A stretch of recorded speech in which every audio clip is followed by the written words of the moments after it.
राधा स्वामी जी सत्संग के वचन। हजूर महाराज सतगुरु बाबा जी के पवित्र वचन। बाबा फरीद साहब जी कहते हैं, फरीदा बार पर आए, बैसना साई मुझे न दे, जे तू है बेरखसी जीव शरीर ले। इसका मतलब है आंखों तक पराये द्वार हैं, जे काल के द्वार हैं। इसलिए फरीद साहिब जी कहते हैं कि सतगुरु अगर पराये द्वार यानी कि 9 दरवाजे बीच में ही रखता है तो मोह दे दे, क्योंकि वह आंखों के नीचे नहीं जाना चाहता है। इसके लिए सबके लिए हुक्म है कि आंखों के बीच ध्यान करके सिमरन करो। कबीर साहब ने अपनी बानी में कहा है, बग बोगे बग उपजे, बगते बचे न कोए, कहे कबीर बगते बचे, बगत कहावे सोए। जो मनुष्य विषय विकारी है, विषय भोगता है, वह अंदर नहीं जा सकता। कबीर साहब जी ने इसी कारण लिखा है, जहाँ काम तहीं नाम नहीं, जहाँ नाम नहीं काम।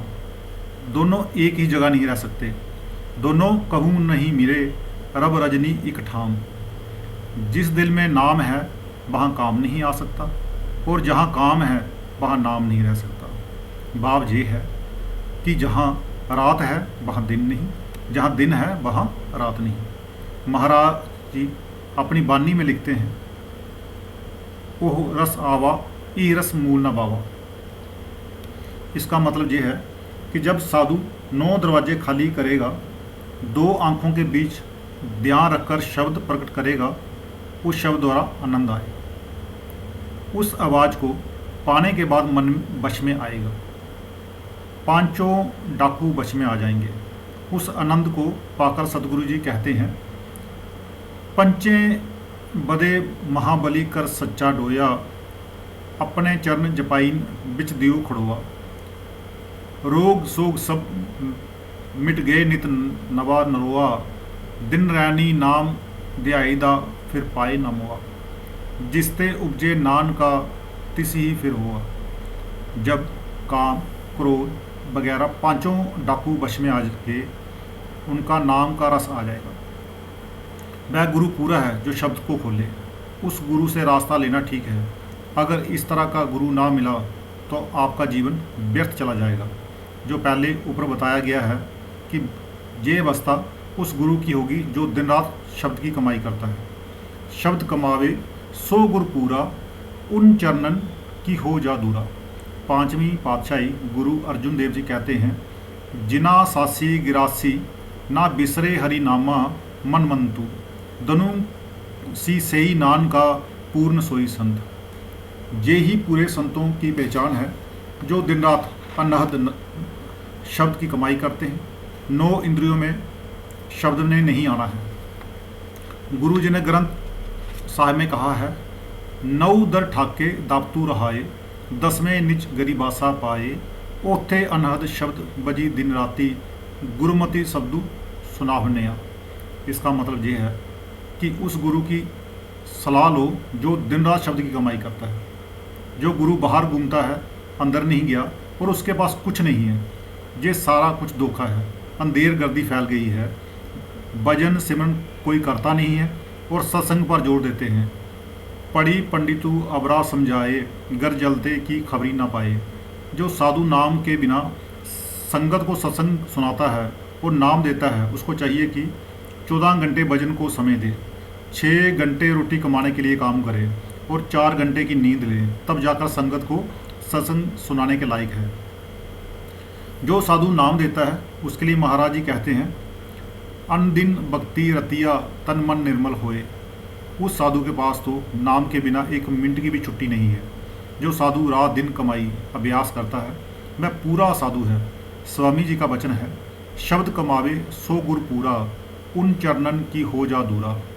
कमाई अभ्यास के बिना साधु पूरा नहीं है। अभ्यास कमाई के बिना नाम देता है, सब धोखा है। स्वामी जी का वचन है, गुरु करे खोज कर बाई, अच्छी तरह परख करके ही नाम लेना चाहिए, अंधाधुंध नाम नहीं लेना चाहिए। देखना चाहिए कि गुरु क्या कहता है, क्या करता है। जो गुरु आप अभ्यास नहीं करता वह नाम से खाली है, वह जीवों को धोखा दे रहा है। गुरु जी ने जपजी साहब में कहा है, जिनी नाम दियाया गे मस्कत गाल, नानक ते मुख उजले केती छुट्टी नाल। इसका बाब ये है कि जिन्होंने भी नाम जपा वह तर भी गए, और केती का मतलब अनगिनत रूहें जो उनके पास आई उनको भी पार कर दिया। गुरु साहिब जी ने कहा है, जिन जिन नाम दिहाइया तिनके काज सरे। स्वामी जी महाराज लिखते हैं कि अभ्यास के बिना कोई गुरु नहीं बन सकता, किसी को भी धोखे में नहीं आना चाहिए। इसलिए महापुरुष अपनी वानियों के ग्रंथ लिखे जाते हैं कि कोई जीव आगे से धोखा ना खाए, क्योंकि ये भी एक बेड़ चाल है।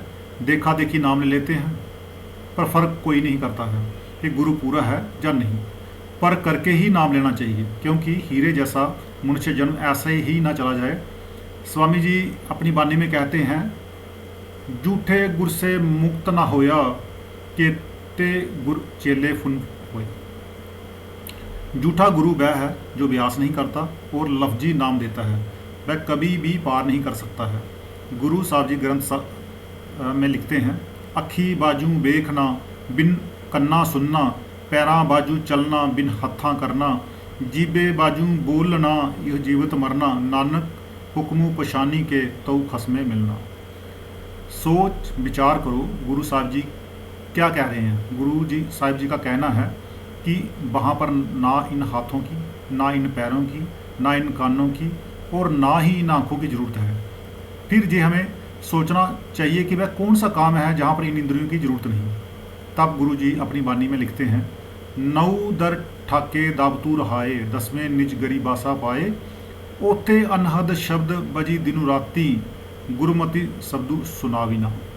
वाणी इस नाम की ओर इशारा कर रही है कि जीव के बिना बोलना है। मतलब ये है कि साधु दिन रात अभ्यास करके दोनों आँखों तक शरीर को सुन करके इस तरह रूह को ऊपर ले जाएं जिस तरह मौत आती है।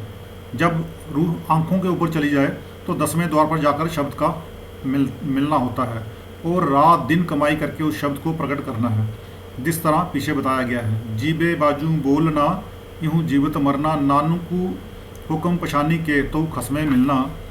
जब जहाँ पर जुबान काम नहीं करती है वह नाम आँखों के ऊपर है, उसके ही दर्शन करने हैं जिसकी अंदर की आंखें खुली हों। कबीर साहब जी कहते हैं, सिमरन सूरत लगाए के मुक्ते कशु ना बोल, बाहर के पट दे के अंतर के पट खोल। शब्द ने अंदर सुनाई देनी है। जब एक जुक्ति का महात्मा मिलेगा तब जाकर काम बनेगा। जब तक 10वें द्वार पर जाने वाला महात्मा नहीं मिलता तब तक सेवक का काम नहीं बनेगा। गुरु ग्रंथ साहिब जी इस बात का सबूत दे रहे हैं कि वह नाम इस जुबान के साथ नहीं बोला जाता है। जिस नाम ने मुक्ति देनी है, गुरु साहब का ही वचन है कि नानक हुक्म पशानी के तो खसमें मिलना। खसम से बाप कुल मालिक से है, वह सारी दुनिया का मालिक है। उसका दर्शन तब होगा जब पूरी जुक्ति वाला साधु मिलेगा। राधा स्वामी जी।